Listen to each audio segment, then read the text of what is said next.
Alien Isolation is a horror game dripping with atmosphere, and a game that uses everything at its disposal to make you afraid. It doesn't rely on jump scares, it doesn't rely on excessively gruesome visuals. It relies on the classic techniques, fear of the unknown, and the power of human imagination. It makes you feel vulnerable, and it does this before the alien even appears.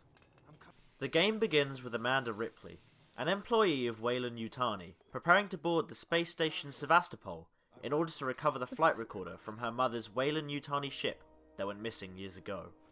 She talks to her crewmates, and eventually it's revealed that Sevastopol's docks have suffered damage, to the point where the only possible method of boarding the station is by taking a spacewalk from their ship to one of Sevastopol's airlocks. When an explosion rocks the station and splits up the crew, Amanda, and by extension the player, is isolated on Sevastopol, a corporate facility run by unsettling androids, cold and unwelcoming.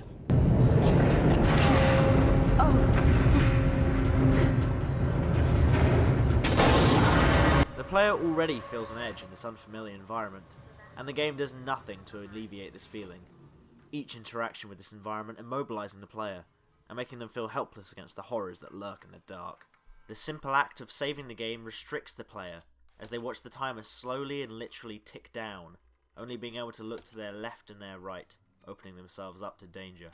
Even powering up the generators around the station makes the player panic, by instructing them to quickly and repeatedly press E, the progress of the generator regressing as you try to progress it, making the player scramble to complete their objective, as each second they spend at the generator is a second they are vulnerable.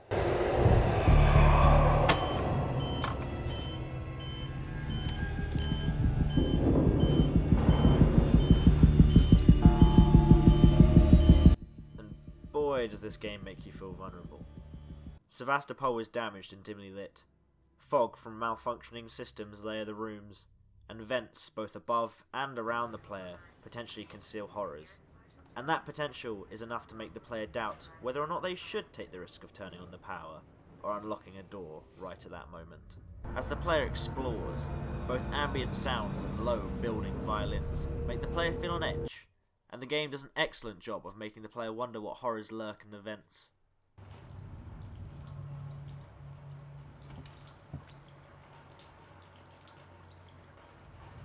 What's important to remember, with all horror, is that the human mind can conjure fear much more powerfully than any brutal violence, dangerous foe, or malformed creature ever could. In this scenario, less is more, and the ominous sound effects and deserted stores fill the player with a sense of dread that excessive blood and gore never could. Even when gore is present, it is used sparingly, in order to provoke further dread from the player, and to foreshadow the impending doom of the alien's approach. I think I need this more than you do. All of this culminates into an experience that is terrifying to be part of, and when the alien finally does arrive, it instills a fear in the player unmatched by any creature in any other film or game.